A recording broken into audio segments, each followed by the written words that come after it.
Well, this is a nice change, meeting you all at this hour.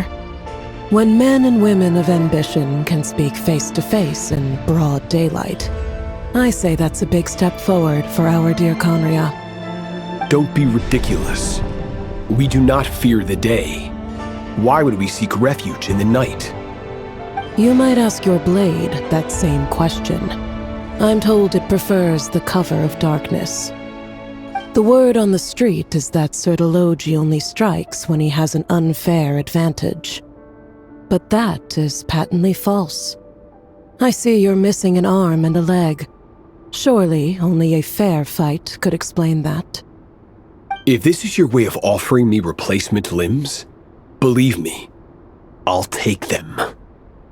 Oh, we can certainly discuss that. With bioalchemy, anything is possible. Assuming I have your full support in my research. Lunatic. Roptatir, what brings you here? Why, Dainslef, of course. He invited me. Please, cast aside your apprehensions, Miss Rhindaughter. Whatever the rumors may say, I am but a humble servant of the king, and I can assure you he affords me no greater convenience than he does you. Well, the Universitas Magistrorum won't stop fawning over you, so at least some of the rumors must be true. You're clearly doing well for yourself, so drop the humble servant act. It endears you to no one. You're president of the Universitas Magistrorum, the chief royal mage known as the Wise by royal appointment, and by far the most favored among the 4 pillars of Conria. Vice President Veit doesn't even try to hide his envy when he sees you. My success is the product of hard work and good luck. It's as simple as that. Were the king not such an extremist, I hardly think I would have received a senior post at my age. Of course, no job is without its gripes. Serving a king like ours can be a challenging task, as I'm sure you can imagine. And as for Efterveit, in missing out on the presidency, he's dodged a mountain of stress. Like everything else in life, it comes with pros and cons. You're all here. I apologize for the short notice, but it was an emergency.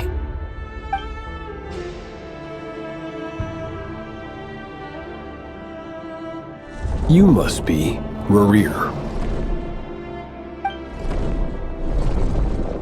Mr. Sertologi.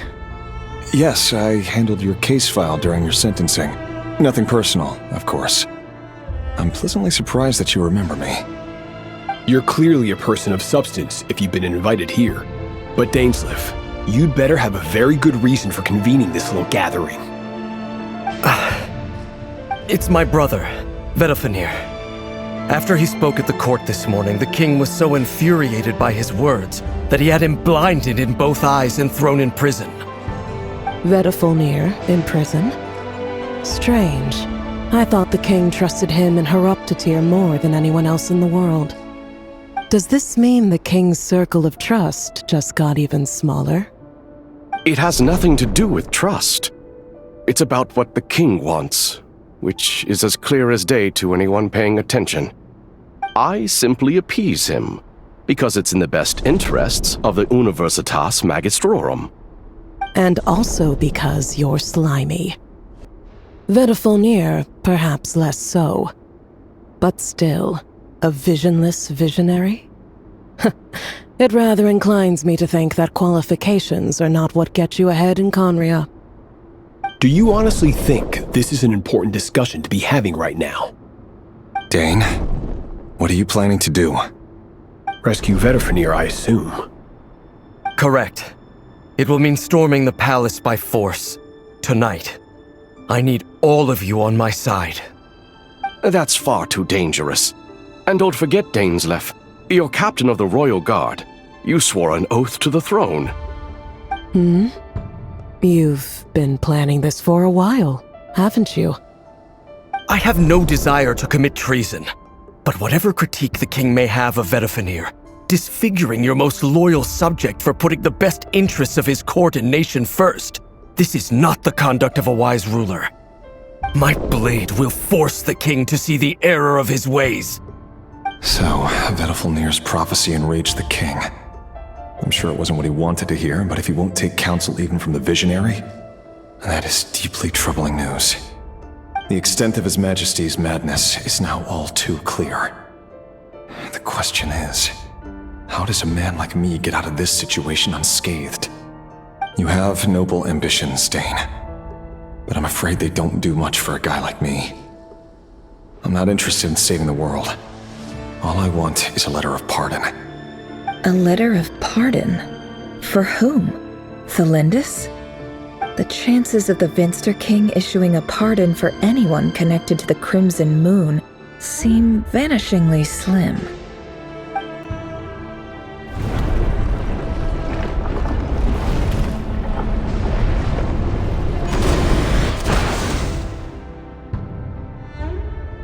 This black fog over the board must have some connection to Thelindis.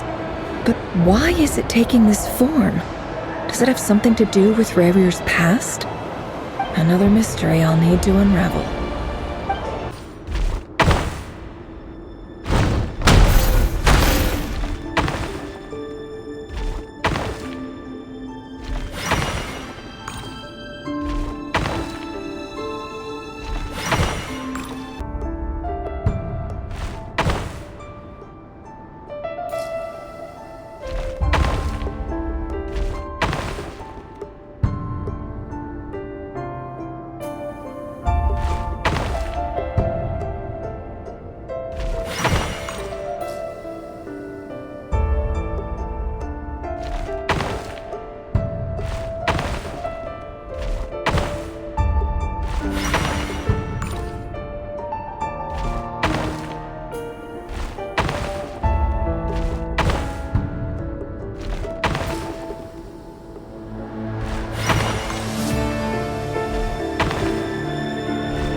Author Thelindis.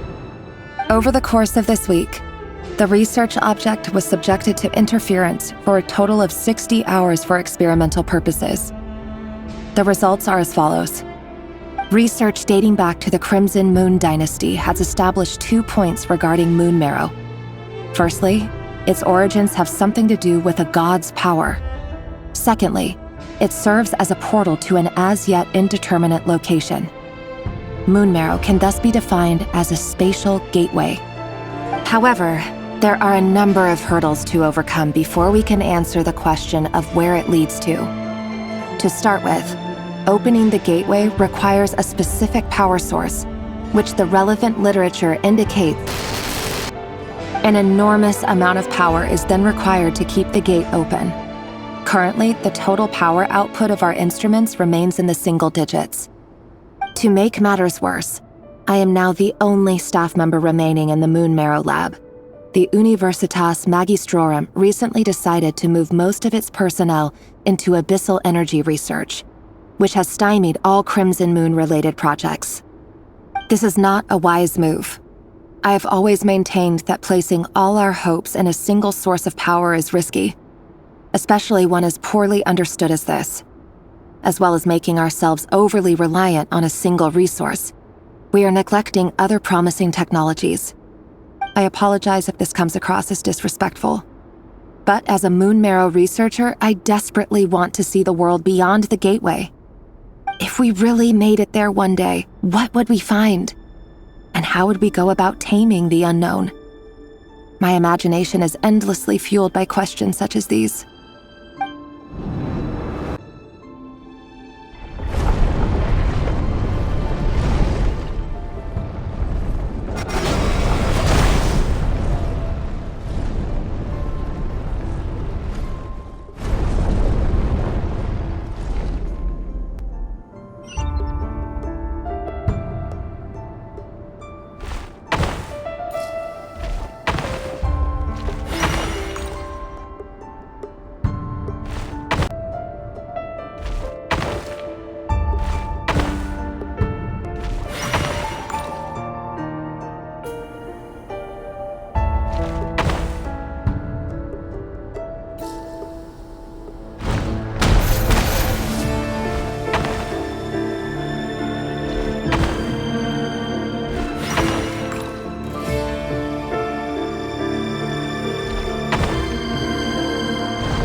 This is for you. I heard you're gonna leave the city with your parents. Thelindis, did you hear about what happened? I've heard nothing. Rerir got back very late last Friday, and he was acting a little unusual, but he slept pretty well, so I'm guessing whatever he did was a good deed.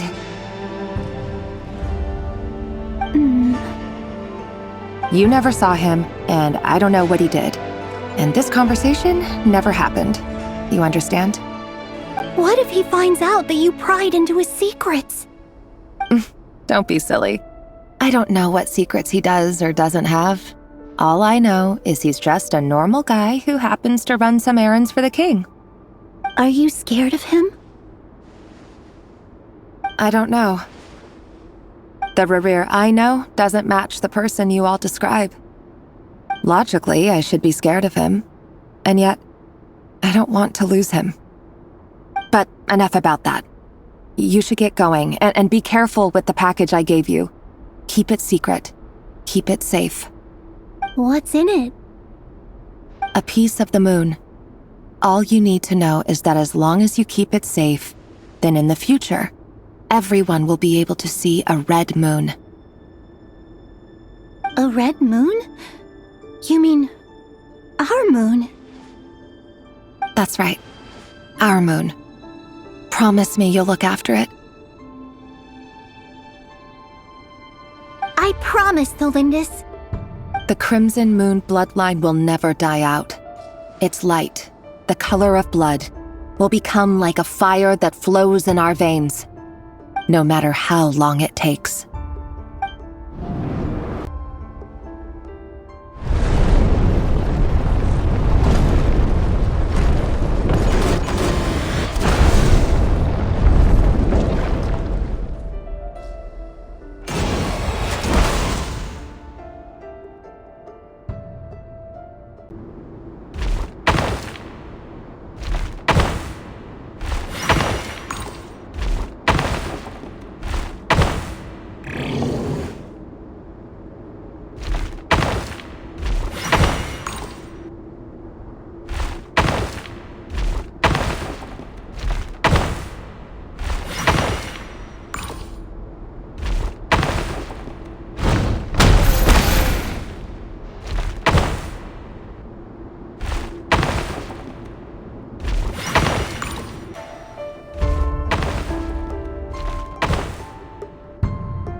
Hurry, everyone, and stick to the plan. Sir Dainslef, what are you? Is this treason? You know what happens to those who betray the throne. Please, don't do this!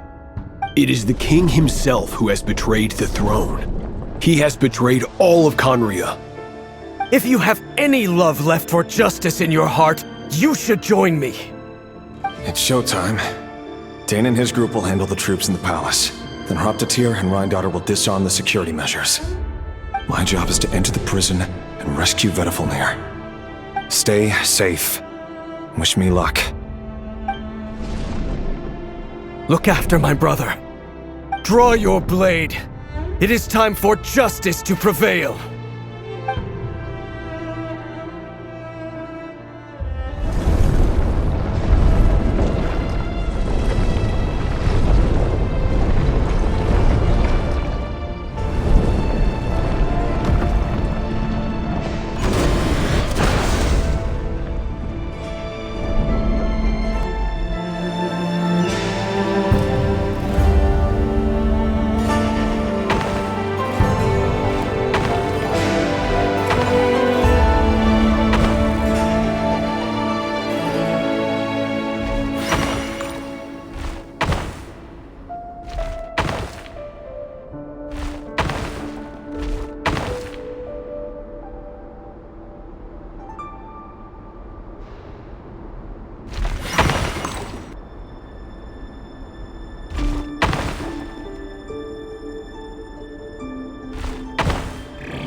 And the smell is abominable.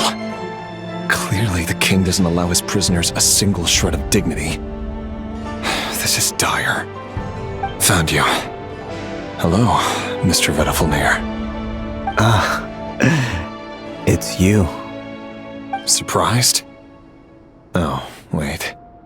I guess surprise isn't an emotion that prophets feel very often. I certainly felt some surprise in the moment when I was blinded. Surprise at the king's sheer ignorance. Surprise at just how unfairly this world responds to words of earnest remonstration. I'm curious. What did you prophesize this time? It wasn't a prophecy. It was a word of warning. Someone had to say it. The king has forsaken all reason in pursuit of his obsessions. I simply told him that if he continues on this path, Khaenri'ah will surely fall. But he didn't listen. Worse still, he stabbed you in both eyes and locked you away. Dain asked for my help. The court is in complete chaos now, but I'm sure you predicted that. Everything is transpiring as I foresaw, yet I am powerless to change it. Fate is an immutable force. I can but lament as the inevitable unfolds. I do wonder whether giving a man the power to see the future does nothing more for him than slowly crush his spirit. Forgive my curtness, Vedafilnir, but the king did not suddenly turn on you today. His suspicions have been brewing for a long time. You can't have wisdom beyond the reach of your fellow man without attracting his fear and suspicion. There are things the king does not want to see. So, he doesn't want you having visions of them either. He blinded you because he thought this would make the visions stop. He wasn't entirely wrong. I did indeed lose my power to see the future. Right up until... Until what? Just now. I believe I saw something new. Well, tonight could go a lot of different ways. 5 of us banded together to storm the palace, also we could rescue you. This will go down as the most tumultuous day in Khaenri'ah history. I sense hatred in you, but also hope. A desperate hope that with the tyrant deposed, that will be the end of the story. But this is not the end. It is the beginning of a new chapter in a whole new story. There are many men of honor and courage in this world, Rerir. But you are not one of them. You're not here for justice, are you? You're here for yourself. Is that a dagger? Interesting. Why not the polearm? It was always your weapon of choice. With your abilities, I don't doubt that you were able to recover some of your sight. But I also doubt that you want to make an enemy of me right now. Of course not. We're on the same side, aren't we? We could be. But I need you to be honest with me, Vedafilnir. At this point, you're my only hope for the future. You mean your future? With your beloved, Thelindis? Yes. And I know there are bigger things at stake here. A dynasty, a nation, maybe the entire world. But forgive me, I care first and foremost about myself. I can't abandon the one I love to save myself. I just can't do it. But you see a broader picture of the future than I. You see the solutions to the biggest problems of our age. So tell me, what is my solution? What's the answer? In matters of fate, answers are either right or wrong. What will be and what will not. Maybe you are willing to pay a certain price in the pursuit of happiness, but unfortunately, fate does not negotiate.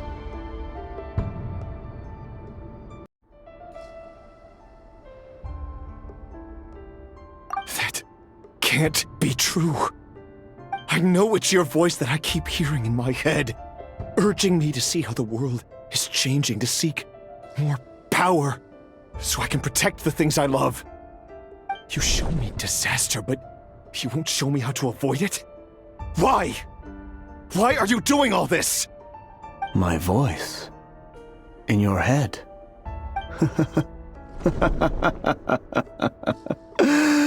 So, you hear it too. The voice that steals your mind, gains your trust, and drives you crazy. It turns out that we are not so different, you and I. Vedifalnir just broke into the strangest smile I've ever seen in my life, as if he'd discovered some monumental secret. But then he suddenly switched to looking extremely weary. Very well then. My advice to you is as follows. You must persevere. Whatever trials and tribulations you may face, be steadfast in the belief that they are your path to the future. For as long as you live, your story with Thelindis shall not come to an end. That is the only chance you have of fighting back against fate. It is up to you whether you believe my words. Regardless, that is all I will say on the matter. I have no right to intervene any further. I will hold you to your word. Thank you for setting me free. In return, I will tell you one more thing that you cannot afford to ignore. Just then, a strange wave of energy rippled through the city. We had no idea what it could mean. If I were you, I would head to the Universitas Magistrorum. The Universitas? Oh no! I'm sure we'll be seeing each other again very soon, Rerir. Whatever Vedifalnir said, I didn't catch it. I didn't even help him out of the prison. There was no time to lose.